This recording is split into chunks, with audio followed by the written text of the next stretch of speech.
What is going on, guys, and welcome back to another episode of Louisiana Outdoorsman. Gonna be getting back real quick to another cooking video I'm gonna do for you guys. I know I have been sparse on the fishing videos, but I haven't also done a cooking video in a while, and I haven't done this type of cooking video for you guys. I've done like the rice and gravy with the regular meats, like the sausage, chicken, pork chops, all the smothered type meats with rice and gravy. This is kind of the same, but it's not like a brown gravy and not with a meat. I'm actually going to be cooking it with some catfish.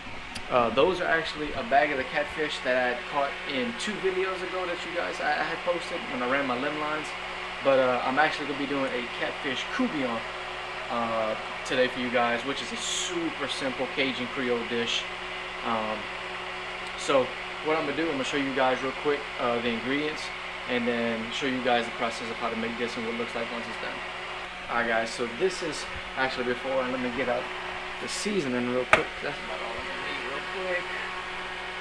There we go. So, put all that together, and you got this. Some Guidry's mix, which in every Creole dish is the holy trinity. Got your onions, bell peppers, celery. 2 cans of tomato paste, 1 big can, 1 little can. Got your rotel, which is just diced up tomatoes and green chili just for a little bit of extra heat and extra tomato in there. Tony Chachere's, all-purpose seasoning, and then a little bit of salt just to salt it a little bit more. The Tony's already has a lot of salt in it for the most part, so I'm not gonna overdo it on the salt. I'm gonna put as much Tony's as I need. It's pretty much, there's no measurements or anything like that. It's pretty much seasoned to taste, so I'm gonna do that as I go. But right now, I got the pot going, a little bit of olive oil down on it right now, heating up. And what I'm gonna do once this olive oil is hot, I'm gonna put in the tomato paste and brown it down. But I'm gonna show you guys how to do that here shortly. All right, guys, I'm gonna open these cans real quick. Pop that open. I'm gonna tone this stuff down. Spread the oil a little bit. Pot's a little bit hotter than it should be, but we'll be alright.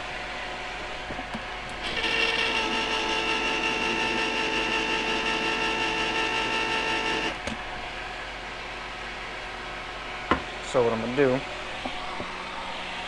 take this spoon. I'm just gonna empty all of this tomato paste in the pot, and the pot is nice and hot right now, so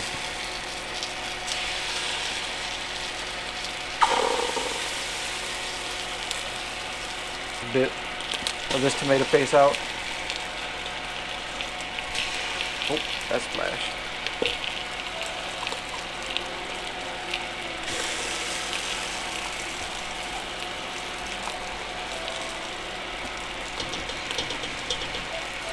Alright, now that I got that in there, I'm gonna take this little mitt, hold that, stir that around. It's gonna stick a little bit, but this, like I said, is just how you cook down your tomato paste.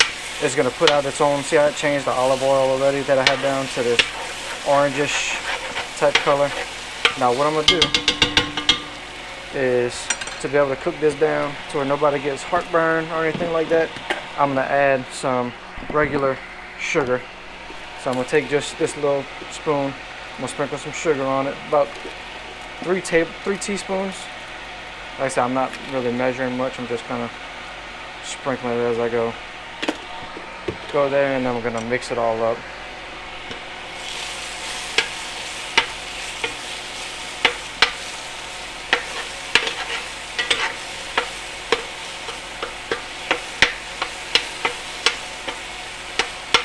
And you're gonna want to cook this tomato paste down for roughly 15 to 20 minutes, just to make sure it is all cooked down.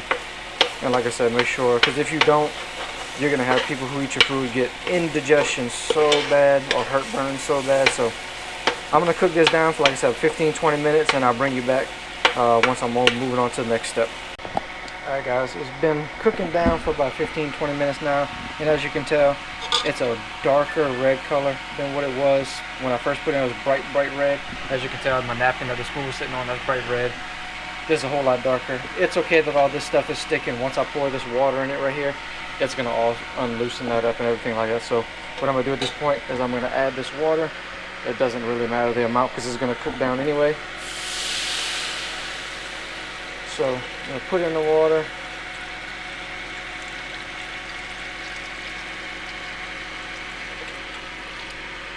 I'm actually probably gonna add a little bit more because I'm gonna cook this down for longer than normal. I'm probably cooking this down for about 3 or 4 more hours. But as you can tell, the tomato paste is still in chunks.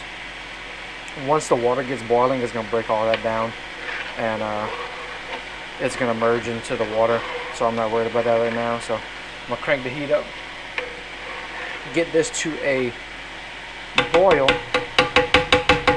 But before I do that, I'm gonna take my ginger mix and I'm gonna pour it in there. Some people like to do this before the tomato paste, like cook the onions and stuff down before you put the tomato paste in. I like to cook the tomato paste down first, and just put this in after, because these onions and everything are gonna get soft while they're in the boiling process and cooking. So I like to put mine in after, because like I said, they're gonna get soft no matter what. So put those in there. I'm gonna pop this rotel open.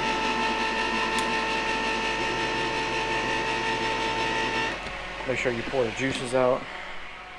Move the catfish.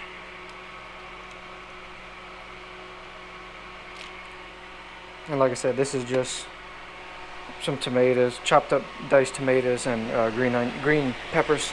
So just gonna add a little bit of extra flavor and spice. Gonna chunk that in there. Mix it all together. And really the hardest part of this cooking process is now done. That tomato paste is probably the most crucial part. Make sure you get that right and cook it down enough.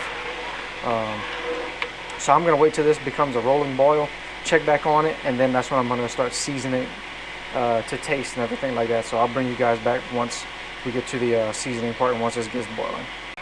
But I forgot to mention in the meantime, guys, is what you do with your catfish. So what I'd like to do is just season my catfish a little bit. Even when I put it in, the seasoning's just gonna all go into the dish anyway, but I like to season my catfish prior to putting it in there to where it adds a little bit extra flavor. So just take my Tony Chachere's, sprinkle it all. And what I do with my catfish, I don't leave them in whole fillets, so I cut them up into like little kind of chunks like this, because when you're eating catfish courtbouillon, you don't want a whole humongous catfish fillet that's this big, you know, just chilling in your plate while you're trying to eat. It's much easier to do bite-sized chunks like that. So like I said, add a little bit of Tony's. Also take a little bit of salt. Now don't go overboard on the salt, because like I said, the Tony's does have some salt in it. So I'm not gonna put a whole ton of salt in there, but I will generously season with Tony's. Like I said, there's no measurements. That'll probably be normally 2 little shakes of the Tony's and 1 little shake of the salt is gonna serve you good with this. So shouldn't need any more than that.